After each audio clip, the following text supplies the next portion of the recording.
This is Here's How, Ireland's political, social and current affairs podcast, presented by William Campbell.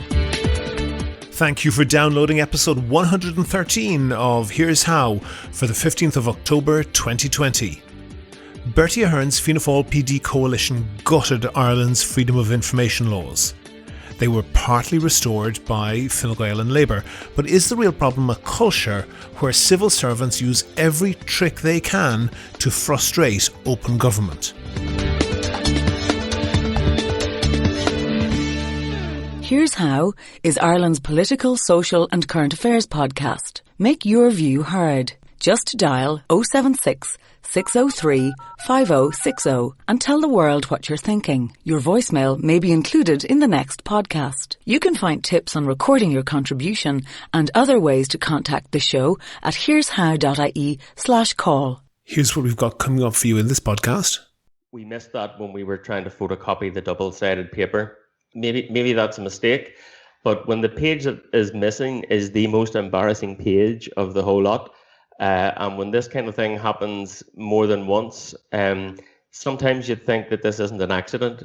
That's coming up shortly, but first I want to say thank you to all of my donors on Patreon. I really appreciate all of you who do that, and for the people who don't, just to let you know, Patreon is a website that allows people to donate $1 or $2 per podcast or per month, and that helps me to devote more time to research and finding interesting guests for the podcast. If you think that you could do the same as them, there's details on the website and at the end of the show. And as I said, that interview is coming up shortly. In fact, it's coming up very shortly. I'm not going to do my usual little editorial piece at the start. It relates to the content of the interview, so I'll save it for after. On the line now, I have John Hamill. He's based in Monaghan, but he contributes to a podcast called The Free Thought Prophet, and that's sort of because he's been involved in atheism and advocating on behalf of non-religious people in Ireland. And I don't want to talk about atheism or anything like that in this podcast, John. What I want to talk about is a FOI request, a Freedom of Information request that you put into a particular body in Ireland. First of all, can you tell me, what is the Professional Development Service for Teachers? What is that? Sure, William. So I guess people will be aware that the curriculum for most of the junior cycle and the Leaving Cert subjects tends to evolve over time. Mm-hmm. So I think most recently maths changed quite substantially. We had this Project Maths thing that attracted a lot of media attention a couple of years ago. Yeah. But all of the subjects evolve from time to time, and what that means is that the teachers already in the field, the teachers already in schools, need to learn about the new teaching processes, the new content on the curriculum. So somebody qualified as a teacher maybe 10 years ago, there's something new coming up, and they go for training with these people, the Professional Development Service for Teachers, called the PDST, an unfortunate acronym, but it's called PDST. Indeed. I think a lot of corporations will use the term CPD, Continuous Professional Development, and it's exactly as you described, William. So it's done through what they call in-service days. Mm-hmm. So a teacher, during a normal school day, the school will provide a substitute, and that teacher will go off-site to one of these in-service days, whereby there's a publicly funded course in order to provide this kind of CPD. Exactly that. And the Professional Development Service for Teachers does that. You say publicly funded, so that's being organised by, is it the Department of Education? That's right. Within the Department of Education and Skills, there's a function called the Teacher Education Section. And the Teacher Education Section within the department fully funds the PDST to do this kind of continuous professional development for teachers. Okay.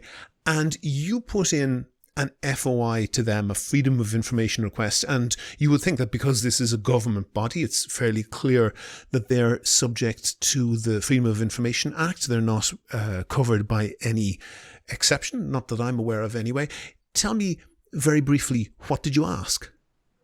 Well, I was aware that their religion in-service days were conducted in cooperation with the Catholic Church because the details of those in service days were advertised in church websites. There's a joint agenda where you have some speakers from the church and some speakers from the PDST.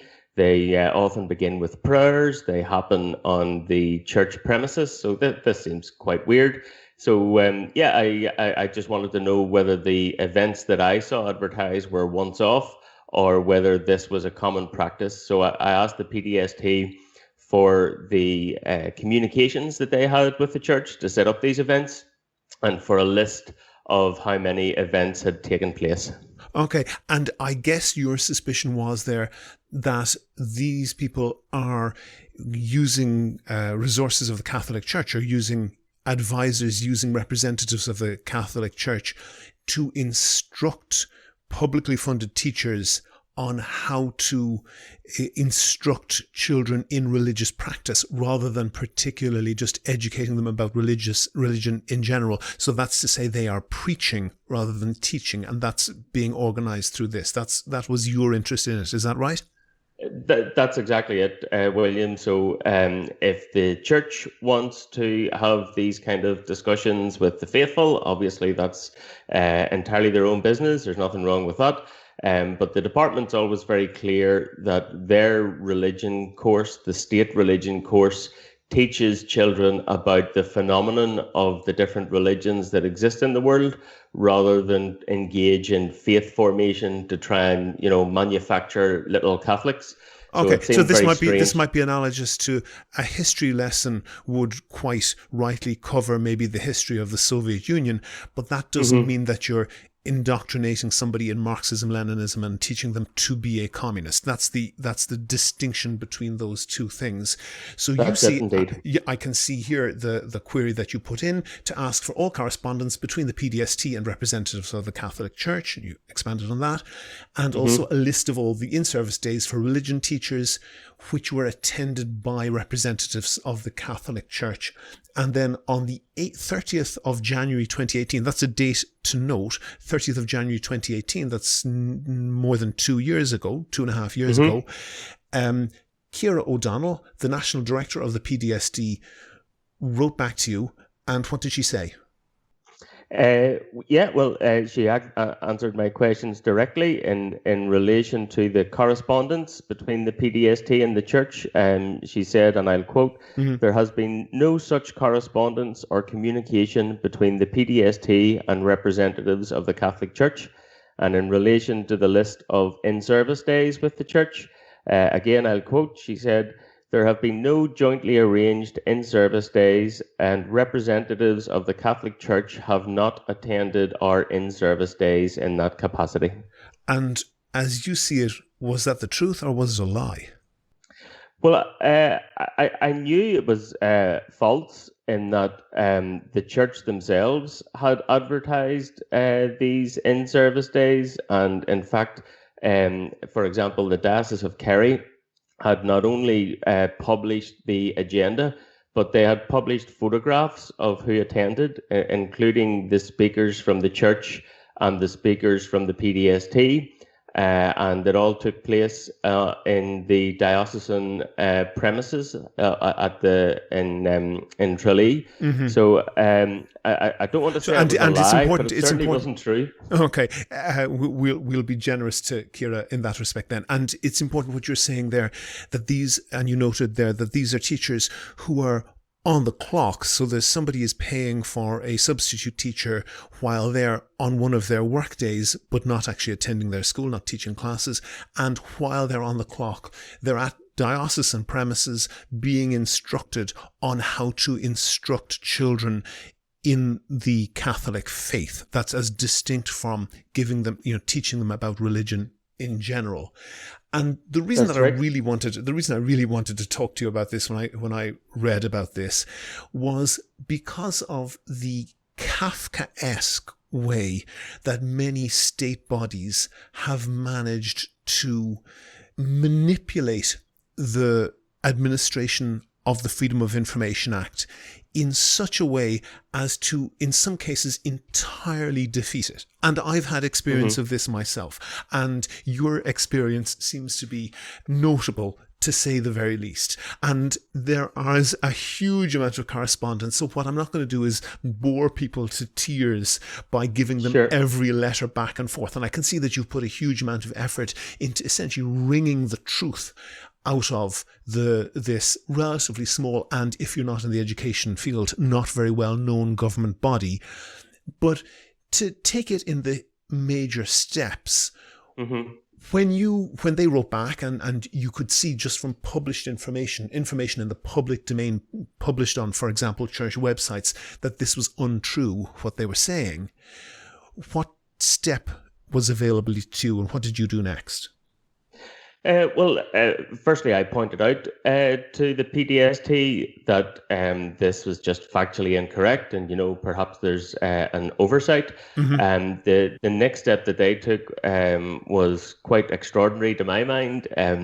Whereas they had happily replied to my first Freedom of Information request, once I pointed out that their first reply was factually incorrect, they then decided that they were not subject to the Freedom of Information Act, and they refused to engage with me any further. So at that point, I had to go off to the Office of the Information Commissioner and appeal that, so that they can make a determination with respect to whether or not the PDST was a public body for the purposes of the Act. I'll pause you on that just to let the listeners know who are not familiar with this. There's essentially a 3-step process in the Freedom of Information Act. And the first step is you can write to any public body and say, Freedom of Information Act, I'd like these particular records, please. And then they should send them to you. And if you're dissatisfied with the response, you can ask for an internal review, which basically means you write back to them and say, I'm not happy with that. Can you refer it to your manager or whoever the person internally they have in order to review this? And then hopefully somebody more senior will have a look at this. And if you're not happy with that, there's a body called the Office of the Information Commissioner to whom you can appeal, and that's an external appeal. And all of that is supposed to happen without any need to go to the courts, although in a couple of cases recently, the Office of the Information Commissioner has been taken to the courts for being that, even though it's the third step in this, that even they didn't release the information. And you've got to pay money in order to appeal to the Office of the Information Commissioner. That's right. 50 quid, but it can add up, as I have discovered. And if you win, you don't get the money back. It's not exactly something that you can reclaim back. One further wrinkle there, William, is that while the appeal process is going on at the Office of the Information Commissioner, very often you'll find, as a private citizen like myself, who's not independently wealthy, what you'll find is you're invited to make a submission into the appeal. And when the result comes out, you'll see that the public body had lawyers make their submissions. So, when the appeal process is going on, you're right that it is streamlined in the sense that you don't have to revert to the courts. But it's not an entirely fair process because you're essentially arguing the law against a team of publicly funded lawyers. And I should note also that in your case, at step 1, they wrote back to you and they said, yes, the answer to your information request is there's no such information. Step 2, they wrote back to you and they said, we're not answering because we're not subject to the FOI. What happened at step 3? Yeah, well, they won the appeal on the basis their lawyers argued that they're a separate body under the aegis of the Department of Education and Skills. So what I did was then I submitted exactly the same verbatim FOI request to the Department of Education and Skills, and I included in that request the previous decision from the Office of the Information Commissioner. So, for example, I was asking for the emails that the PDST had received from the Catholic Church. The PDST said, no, you're not getting those because we're not subject to FOI. The Office of the Information Commissioner agreed. They said, The PDST is not subject to FOI because they're a independent body under the aegis of the department. Pause So I with sent the that. same. Pause with Yeah, that for a second. So yeah. when, as they're part of the, I mean, that could potentially be a valid argument. You know, if you want to get the record of, let's say, somebody in the security cabin at the entrance to the Department of Education, you don't write to the guy sitting in the security cabin. You'll write to that. Exactly. So they're entitled to do Yes. that. But once they do that, then the Department of Education most certainly is covered by the Freedom of Information Act. So that's a little bit of a roundabout way. You know, they could have just passed the letter on to the Freedom of Information Office within the Department of Education for them to answer, couldn't they? That's right. Exactly as you say, William. There's a feature of the FOI process whereby a body that receives a request and believes that they're not the correct respondent to that request, they shouldn't refuse it and force people to go through the Office of the Information Commissioner appeal. What they should do is forward that request on to the correct body. But in this case, I went round through the Office of the Information Commissioner. You pay your €50 for the appeal. The answer is no, you have to go to the Department of Education. So that's what I did. And what did the Department of Education say? Well, I went through the same three-step process again that you described earlier and got refused and went back to the Office of the Information Commissioner and appealed again. And again, you have this process with the lawyers, and the lawyers in the Department of Education and Skills successfully argued that it wasn't them who should respond to my request. It's the Dublin West Education Centre, which is another public body that they said, well, that's essentially the middleman in between the department and the PDST. So in the first stage you'd aimed too low, then they said you'd aimed too high and that you should have aimed somewhere in the middle.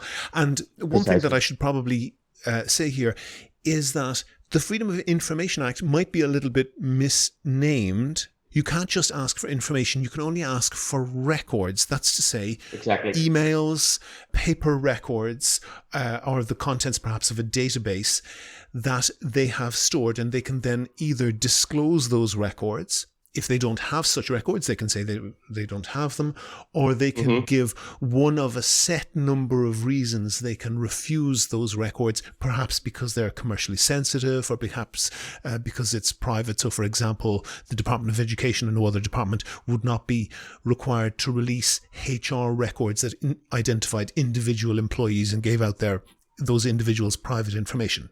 In any case, that's right.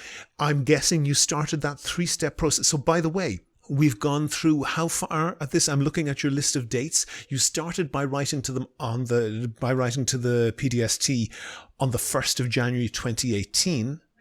Then when you started, you wrote to the Department of Education, and then I can see we're up to August 2019, 1 year and 8 months later. That's right. And so you get a decision back from the DWEC, the Dublin West Education Centre. What did they say? They said that they're not responsible either.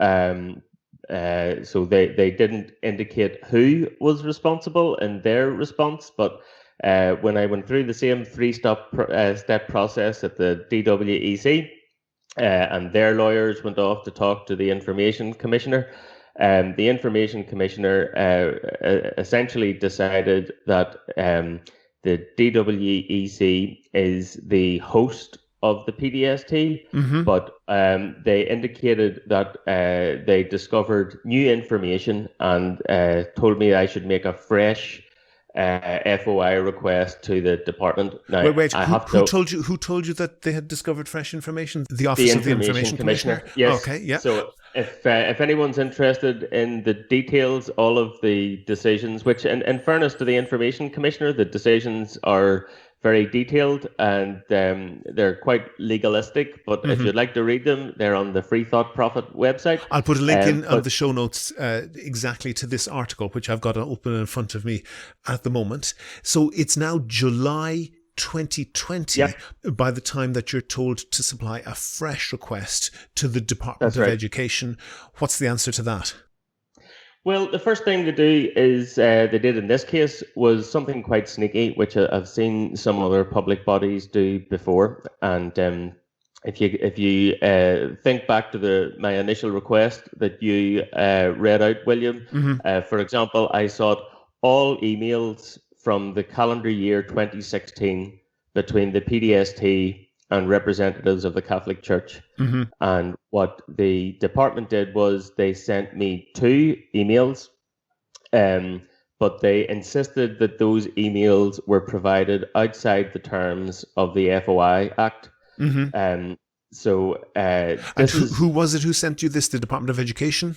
The Department of Education, and the kind of 2-step or the quick step here, the kind of sleight of hand is they'll give you some documents that look quite embarrassing on their face, and you think, oh, success, I finally got this material. But actually, the idea that they provide you this kind of out of the goodness of their heart, or as they put it, outside the terms of the FOI Act, I mean, that's absolutely unacceptable. You know, these people aren't doing me a favor sending me these documents. I'm entitled to these documents. I mean, all taxpayers in the country are entitled to submit an FOI request for public documents because we paid for them.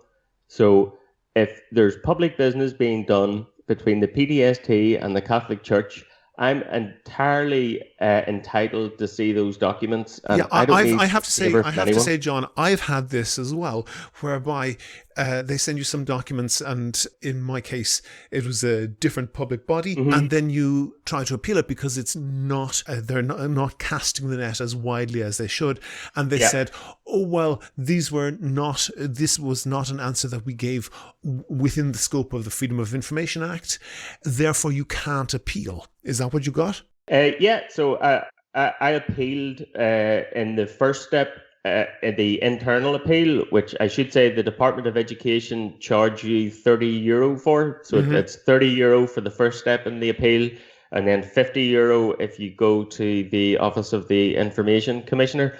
So the first response I got from the department, and as you say, this is over 2 years later, William, the first response was, well, we'll give you these 2 emails, but this is outside the terms of the FOI Act. And then I appealed that internally, and they come back and said, no, we're sticking with our original decision. We're not giving you we're not answering your FOI request. We're just doing you this little favor.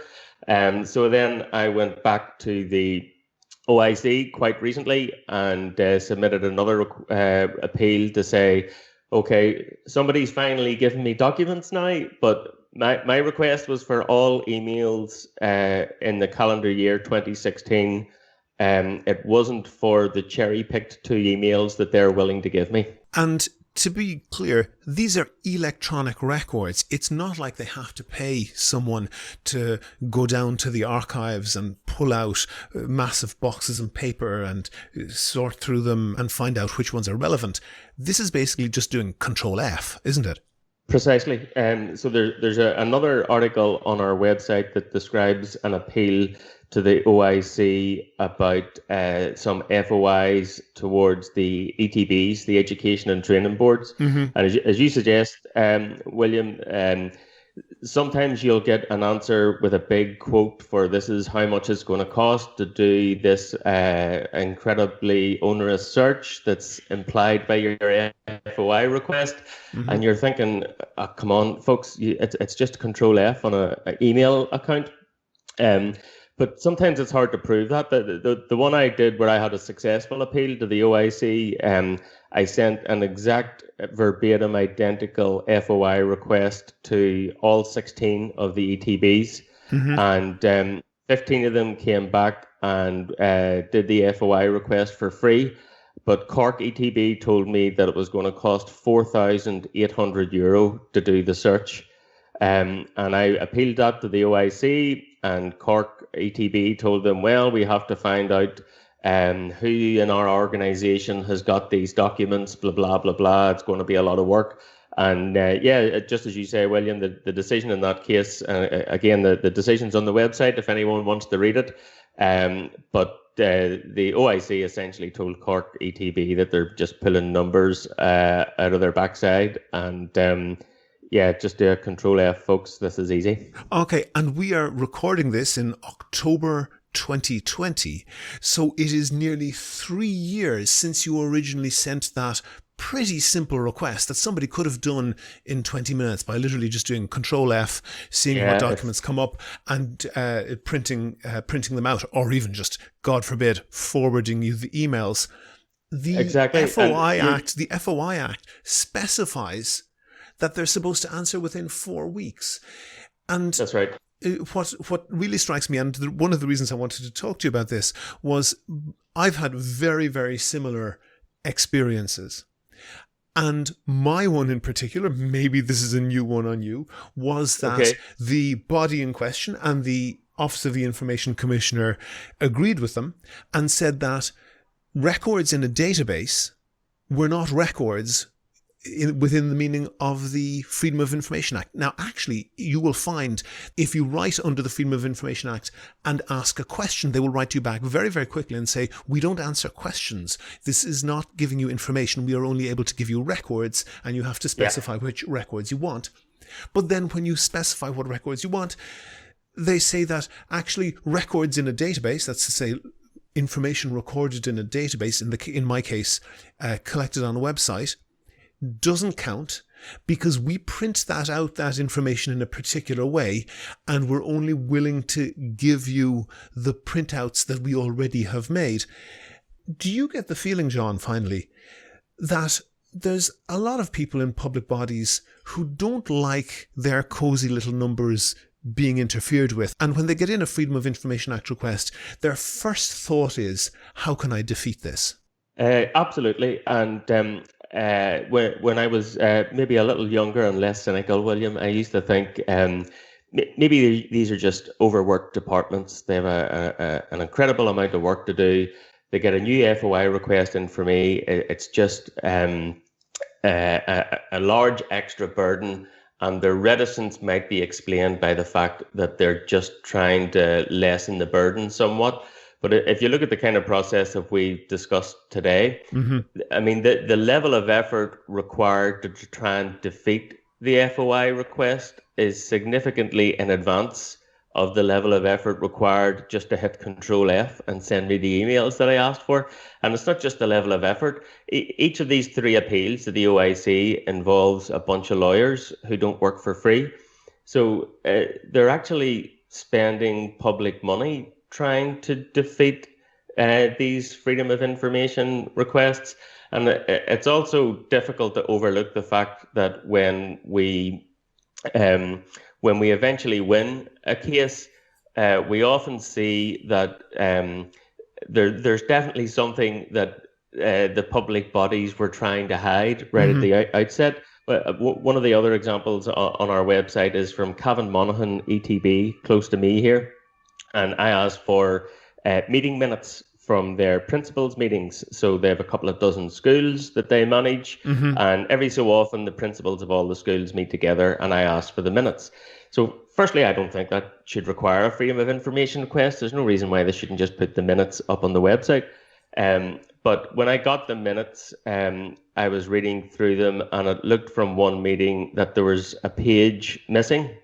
So that, the end of a sentence on one page wasn't completed on the next page. It looked like there were a page missing. So I went back and queried that, and they told me, there was a problem with the photocopying. This was printed double-sided. Sorry, we missed that when we were trying to photocopy the double-sided paper. But of course, the one page that they missed was the page describing the instructions from the Catholic Church on how to teach religion being distributed to the principals of every ETB school in Cavan and Monaghan. So, you get an FOI response of a couple of hundred pages, and there's one page missing. Maybe that's a mistake. But when the page that is missing is the most embarrassing page of the whole lot, and when this kind of thing happens more than once, sometimes you'd think that this isn't an accident. John Hamill, long-time secular campaigner. It's almost enough to make you paranoid. Thank you very much for talking to me. Thanks, William. Make your view heard. Record your own contribution and email it to podcast@here'show.ie. You can find tips on how to record a good contribution and other ways to contact the podcast at here'show.ie/call. You can see there that John's story tells a pretty damning tale about the attitude of the Department of Education and Skills, as it's now called, towards the Freedom of Information laws. And I really don't want to single out that one department. This attitude is pervasive right across government. Nevertheless, I did send a list of written questions to the Department of Education's press office that related to this case. The main question that I asked was about this culture of seeking to frustrate the proper implementation of the law. The department refused to answer. The next most important question, in my view, was about the practice of just flatly refusing to accept an FOI request, saying that they were dealing with it outside the FOI process, and then refusing to grant a review because, according to them, the question was dealt with outside of the FOI. Since this is entirely illegal, the FOI is mandatory, it's not something that they can choose to apply or not. I asked the department if they accepted that the law applied to them and they had to follow it whether they liked it or not. In response, a spokesperson said, quote, "The concept of providing information outside of FOI is undertaken by public bodies to allow for information to be provided where it may not be covered by the FOI Act or where requests do not relate to records. For example, many requests are often in question form." This is a profoundly dishonest answer.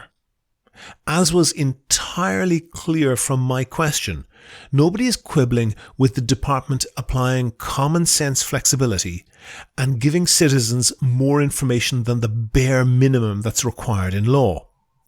The problem is, of course, when they refuse to disclose records that they are required to hand over, and then say that because they made that decision to refuse outside of the framework of the FOI, that you can't request a review of that decision as set out in the FOI law. This is not a rare occurrence. I've had it happen to myself. This is where you send an email to the email address FOI@whatever department with the subject line Freedom of Information Request. The first line of the email is, "I want to request records under the Freedom of Information Act," and the public body refuses the records, and then they say that because they unilaterally made the decision to refuse outside of FOI, you can't ask for a review of that refusal. The department also refused to answer my question asking what disciplinary process applies to staff who defy the FOI laws, but they did admit that not a single member of staff has ever been disciplined for that, so presumably the answer is none. Finally, the spokesperson said, "The department does not believe that any change is required. I don't think we needed an FOI request to get that nugget of information." Do you agree? Do you disagree? If you want your point of view heard, dial 076 603 5060 and leave a contribution for the show. The lines are open 24/7 and you can find tips on how to record a good contribution and other ways to contact the podcast at here'show.ie/call. Go to the website for sources and references from the show, and while you're there, you can like the show on Facebook, you can follow the show on Twitter at Here's How Podcast, and you can follow John Hamill at John Hamill151, and get in touch with me if you can suggest a guest or a topic for a future show. And thanks again to all the patrons on Patreon. Their donations allow me to devote more time to research and finding interesting guests. And if you could do the same as them and donate $1 or $2 per podcast or per month, please do go to patreon.com/here'show. That link is on the website. Also there you can find out how to subscribe to the podcast for free on your computer, on your phone, or by email. All of that information is at www.here'show.ie. The Here's How podcast is produced and presented by me, William Campbell. Thank you for listening.